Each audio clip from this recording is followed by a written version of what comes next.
Hello भाई। अब तक हमने टैली में सीखा कि किस प्रकार टैली के अंदर एक नई कंपनी बनाई जाती है, किस प्रकार परचेज की एंट्री की जाती है और किस प्रकार सेल की एंट्री की जाती है।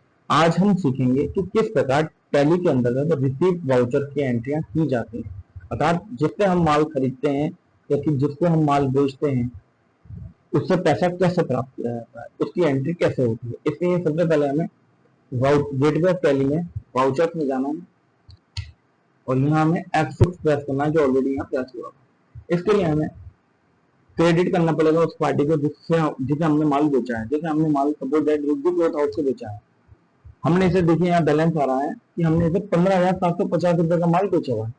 अब सपोज दैट इस पार्टी ने हमें आज जो भी डेट है मैं मानता हूँ 15/6 में हमने इससे 10,000 रुपए कैश ले लिए। तो अगेन यहाँ पे अभी देखिए तीन चीजें हमारे सामने रिफ्लेक्ट हो रही हैं: advance, again request, new difference, on account. अब जैसे कि आप देख रहे हैं कि हमने इसे ऑलरेडी बिलिंग कर रखी है, यानी माल बेच रखा है।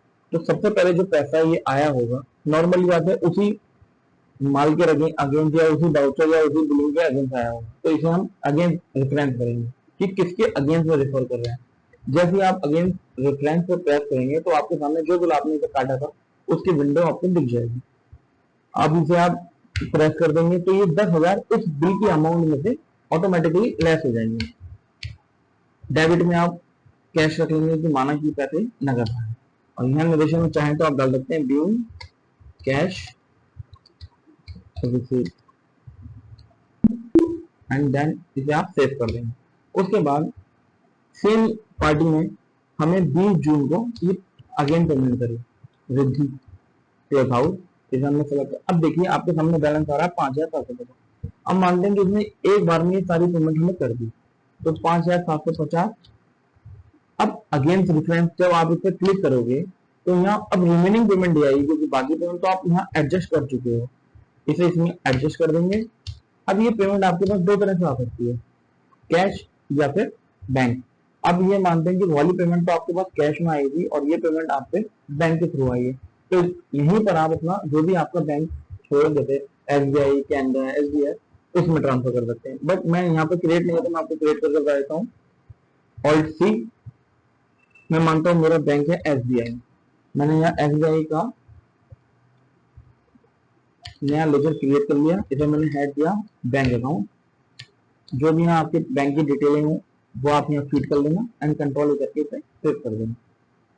इस प्रकार अगर कोई पेमेंट बैंक में आई है तो बैंक में आप इसे जमा करेंगे, अगर कैश में आई है तो डायरेक्ट कैश में। Being amount received in bank. अगर चेक नंबर वगैरह है तो आप यहाँ भी मेंशन कर सकते हैं, वरना आप पीछे आएंगे जब आपने इसे पेमेंट को बैंक का ऑप्शन आपके सामने आया था, जैसे आपने इसे डेबिट करा था तो एक आपके सामने विंडो ओपन हुई थी जो आप देख पा रहे हैं। इसमें आप चेक नंबर इसमें आ रहा है ना, इंस्ट्रूमेंट नंबर में आप चेक नंबर, बैंक की डेट की किस डेट का चेक था और बैंक की कौन सा बैंक था। जैसे यहाँ पे नॉट एप्लीकेबल आ रहा है, जैसे मैं यहाँ पे स्पेस बन जाऊंगा मेरे सामने सारे बैंक आ जाएंगे। मैं मानता हूँ जो सामने वाली पार्टी ने चेक दिया था वो HDFC बैंक का था, तो यहाँ मैं HDFC सेलेक्ट कर लूंगा, HDFC bank India and control is save. इस प्रकार आपकी एक रिसिप्ट की एंट्री कंप्लीट होती है। इसी प्रकार अब कोई अनदर पर्सन है, मैं मानता हूँ कोई व्यक्ति मेरे पास आया, उसका नाम था रमन। ऑल्ट सी करके मैं रमन के लिए क्रिएट कर लूंगा।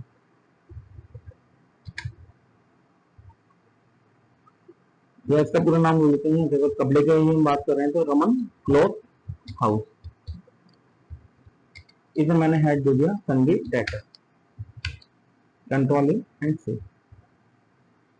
अब मैं मानता हूँ इसने 10,000 रुपए मुझे 20 जून को एडवांस दे दी।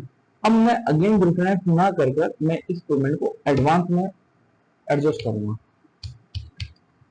माना ये पैसा इसने नकद दिया तो मैं यहाँ ये नरेशन में मेंशन कर सकता हूँ कैश रिसीव एडवांस, ये पैसा इससे एडवांस में प्राप्त हो गया एंड कंट्रोल ये करके सेव कर देंगे। अब किसी को यह कंफ्यूज होगा, जो लोग पढ़ते हैं कि भाई अकाउंट में तो डेबिट क्रेडिट चलता है या टू और बाय क्यों चलता है, तो अगर लोगों को पता होगा कि टू का मतलब क्रेडिट और बाय का मतलब डेबिट है, अगर नहीं पता तो आप इसे F11 में जाकर इसे आप डेबिट ऐसा मेंशन कर सकते हैं, डेबिट एंड क्रेडिट के रूप में।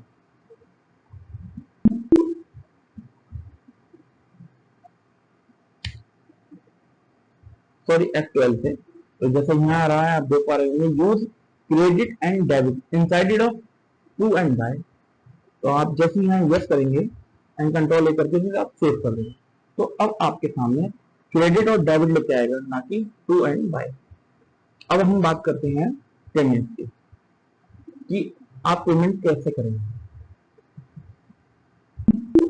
इसके लिए अगेन गेटवे ऑफ टैली में आना है। गेटवे ऑफ टैली में आने के बाद आपको भी वही क्लिक करना है, वाउचर।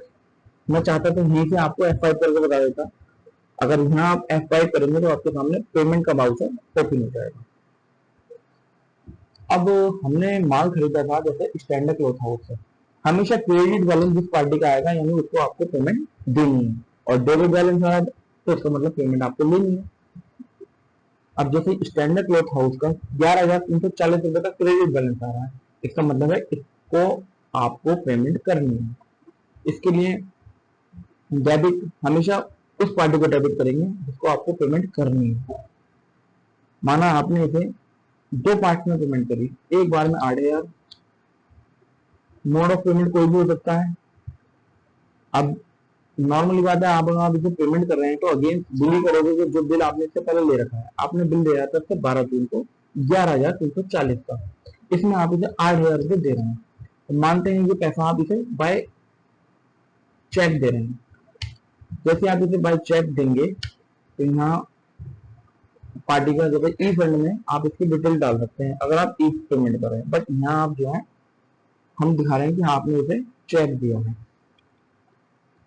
तो जैसे ही आप यहाँ चेक क्लिक करेंगे तो यहाँ पर आपकी डिटेल खुल जाएगी, जिससे आप